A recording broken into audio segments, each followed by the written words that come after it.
ঝলমলে সাজ, চারপাশে আনন্দ, গ্রামের এক মেঠো পথে উৎসবের আবহ। এই আনন্দঘন মুহূর্তের মাঝেই লুকিয়েছিল গভীর শূন্যতা আর ব্যথা। বিয়েতে সাধারণত মেয়েকে স্বামীর হাতে তুলে দেন বাবা, কিন্তু সেই সৌভাগ্য হয়নি সাতক্ষীরার শ্যামনগরের বিএনপি নেতা অলির মেয়ে সাদিয়ার। 2016 সালের 10 জুলাই পুলিশের গুলিতে নিহত হন কাশিমারী ইউনিয়ন বিএনপি নেতা অলিউল্লাহ মোল্লা অলি। এতে এতিম হয়ে পড়েন তার দুই মেয়ে। বাবার স্নেহবঞ্চিত এই দুই কন্যার ভবিষ্যৎ নিয়ে শঙ্কায় ছিলেন পরিবারসহ স্থানীয়রা, কিন্তু ঠিক সেই সময়ে তাদের পাশে দাঁড়ান বিএনপির ভারপ্রাপ্ত চেয়ারম্যান তারেক রহমান। দায়িত্ব নেন অলিউল্লাহর দুই মেয়ের বিয়ের।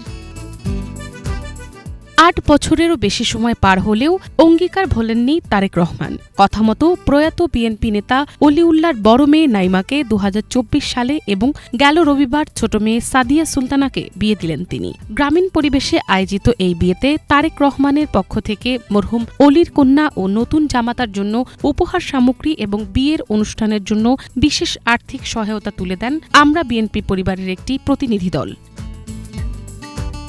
অলিউল্লাহ অলির মৃত্যু ছিল রাজনৈতিক ইতিহাসের এক বেদনাদায়ক অধ্যায়। স্থানীয় নেতাকর্মীরা বলছেন, বিএনপি শুধু একটি রাজনৈতিক দল নয়, দুঃসময়ে পাশে দাঁড়ানো একটি প্রতিষ্ঠান।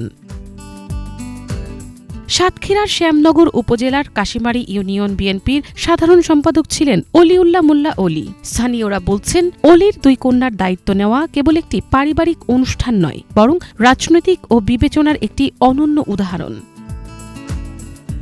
মিনালা দীপা, বাংলাভিশন, ঢাকা।